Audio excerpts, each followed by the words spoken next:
আমরা এখন শপিং করতে আসছি এমডি মার্কেটে। তো প্রায় টাইম শেষ, এরকম একটা টাইম সময় আর কি। মনে হয় আর 10-15 মিনিট হতে পারে। আচ্ছা,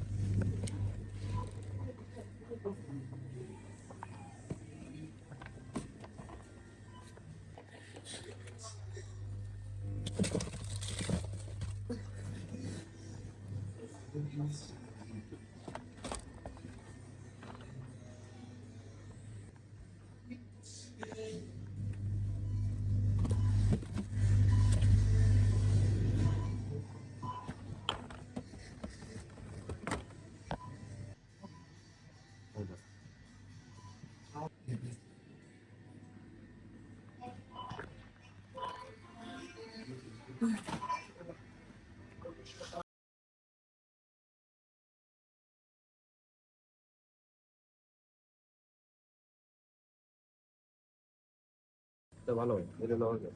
এটা না নিলে এটা না, এটা ভালো, এটা এটা ভালো। না, এটা অনেক বেশি ভালো। এটা কিসে?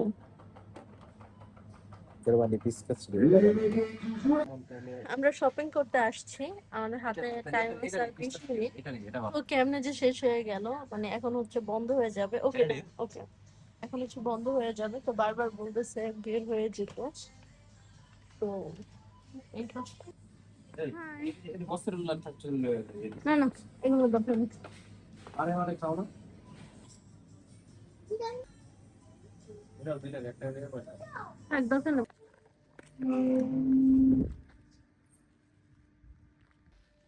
অনেক কিছু শপিং করেছি। তো আমরা এত শর্ট টাইম নিয়ে আসছি, ঝটপট টাইম শেষ হয়ে গেছে। আমাদের এটা গিফট মেরে দেয়। রাতের বেলা আমাদের দাওয়াত ছিল। তো আন্টিদের এই জায়গায় চলে এসেছি। দেখি যে আন্টি খুবই মজার রোস্ট রান্না করছে এবং ডিমের কোরমা, যেটার ঘ্রাণ ছিল অসাধারণ।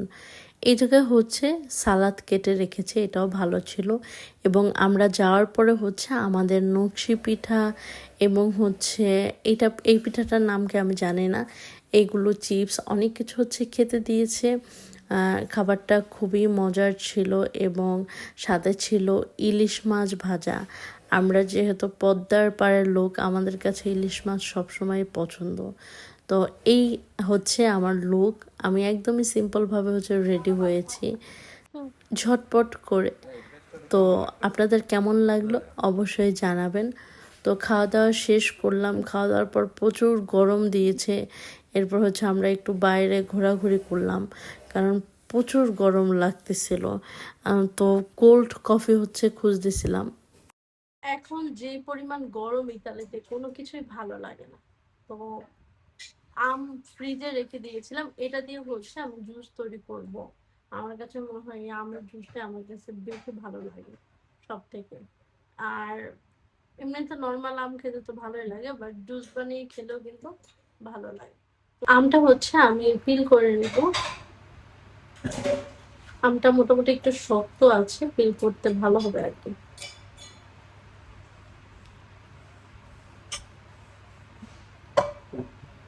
কয়দিন পরে আম আরো বেশি পাওয়া যাবে আর কি। এখন মাত্র ইতালিতে পাকা আম শুরু আমাদের এই জায়গায় আর কি। দেখেন একদম পুরো বাংলাদেশে আমের মতো দেখা যাচ্ছে দেখতে। এটা এমনি খেতেও ভালো লাগে, বাট জুস করে খেলে আরো বেশি ভালো লাগে, যেহেতু ঠান্ডার সময়। এখন যেহেতু গরম, সরি ঠান্ডা না, মাথা ঘুরে গেছে একে গরমে। দেখেন একদম মনে হচ্ছে বাংলাদেশে যে আম হয় না, ওই রকম। কি সুন্দর কালার। আর এই আমের আখিটা একদমই ছোট হয়, একদম। আমি খেয়ে দেখি কেমন টেস্টটা। হুম, পুরা চিনি এবং চিনির মতো মিষ্টি। বাংলাদেশেও এত ভালো আম পাওয়া যায় না এদেশে।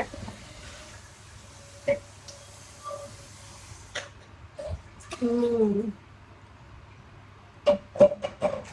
একটু পোকা নাই, কোনো আঁশ নাই, চিনির মতো মিষ্টি আম। ইতালিতে যদি আমের মতো কাঁঠালটাও পাওয়া যেত তাহলে অনেক ভালো হতো, কারণ আম পাওয়া যায় একদম ভরপুর, কাঁঠাল আর লিচুটা পাওয়া যায় না। আমার কাছে যেটা ভালো লাগে আমি ওইটাই বানাবো। তো ওই জায়গায় হচ্ছে আম নিয়ে নিয়েছি আর বরফ দিয়েছিলাম এটার মধ্যে। এমনিতে বরফ হইতে চায় না, এখন আবার এত বরফ হয়েছে এটা ফুলতে চায় না। তো এটার মধ্যে বরফ দিয়ে দিলাম আর দেবো হচ্ছে ঠান্ডা পানি। পানিটা অত বেশি একটা ঠান্ডা এখনো হয়নি। তো যাই হোক, যেহেতু বরফ দিয়েছি প্রবলেম নাই। তো আর দেবো না, ঠিক আছে। এর মধ্যে হচ্ছে 2 চামচ পরিমাণ চিনি দিয়ে দেবো। আমার কাছে হচ্ছে এটা ভালো লাগে, মানে ওই যে মিল্ক দেওয়ার থেকে না এইভাবে হচ্ছে ব্লেন্ড করে যে জুসটা হয় ওটা আমার কাছে সত্যি অনেক বেশি ভালো লাগে। আমার কাছে মনে হয় এর থেকে শান্তি আর কিছু নাই এখন আমার জন্য। একদম ঠান্ডা বরফ দিয়েছি এবং ঠান্ডা পানি দিয়েছি আর আম দিয়েছি, হালকা একটু চিনি দিয়েছি। টেস্টটা অসাধারণ হবে। তো টেস্ট করে দেখছি।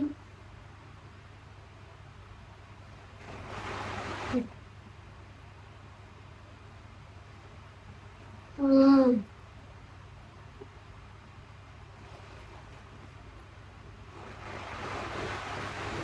ও মাই গড, জাস্ট মনে হয় কি এক টুকরা শান্তি, মনে হলো এক টুকরা শান্তি খেলাম।